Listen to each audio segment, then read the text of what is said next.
اعوذ باللہ من الشیطان اللعین الرجیم بسم اللہ الرحمن الرحیم رب اشرح لی صدری ویسر لی امری واحلل عقدۃ من لسانی یفقهوا قولی اللہم صل علی محمد وآل محمد۔ سامعین عزیز، دعا ہے پروردگار عالم ماہ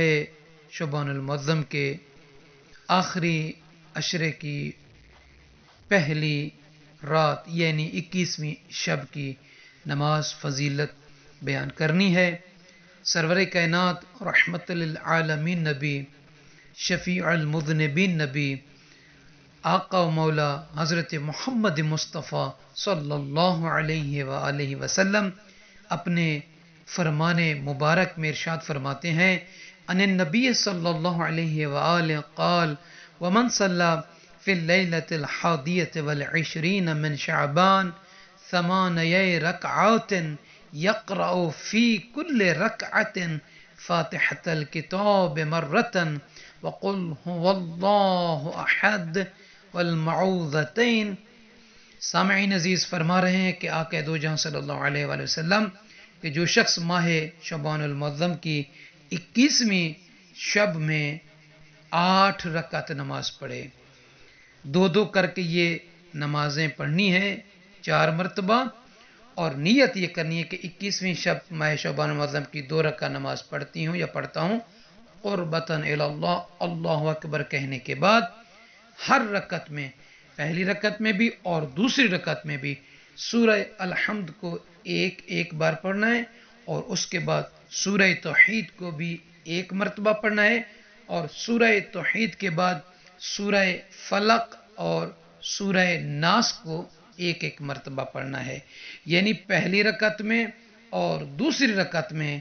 ان 4 سورتوں کو، الحمد، سورہ توحید، سورہ فلق اور سورہ ناس کو 1 مرتبہ پڑھنا۔ یا رسول اللہ، اس کا اجر کیا ہے؟ اے آقا دو جہاں صلی اللہ علیہ وآلہ وسلم فرماتے ہیں کہ اللہ تعالیٰ اس نماز پڑھنے والے بندے، اس نماز پڑھنے والی بندی کے نامہ اعمال میں آسمان کے ستاروں کی تعداد کے برابر نیکیاں لکھے گا، اور اللہ تعالیٰ آسمان کے ستاروں کی تعداد کے برابر خداوند عالم اس کے درجات بلند فرمائے گا، اور آسمان کے ستاروں کی تعداد کے برابر اللہ تعالیٰ اس کے سیئات، گناہوں کو معاف فرمائے گا۔ عظیم نماز ہے، عظیم اجر ہے، اور اللہ کے ان عظیم مومنین مومنات سے عرض ہے کہ ہمیں دعاؤں میں یاد رکھیں گے۔ اور 21ویں دن کے روزے کی فضیلت کے بارے میں فرماتے ہیں کہ جو شخص اس دن کا روزہ رکھے گا، وَمَنْ صَامَ 21 يَوْمًا مِّن شَعْبَانَ وَرَحَبَتْ بِهِ الْمَلَائِكَةُ وَمَسَحَتْهُ بِأَجْنِحَتِهَا، کہ آقا دو جہاں صلی اللہ علیہ وسلم ارشاد فرما رہے ہیں کہ جو 21ویں ماہ شعبان المعظم کے دن کا روزہ رکھے گا،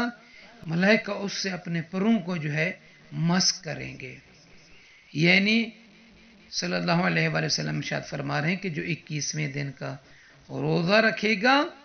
ملائکہ اپنے پروں کو اس سے مس کریں گے۔ تو انسان یعنی اتنی متبرک بن جاتا ہے جب اللہ کی عبادت کرتا ہے کہ وہ معصوم مخلوق جو ہے اس خاک انسان کے بدن سے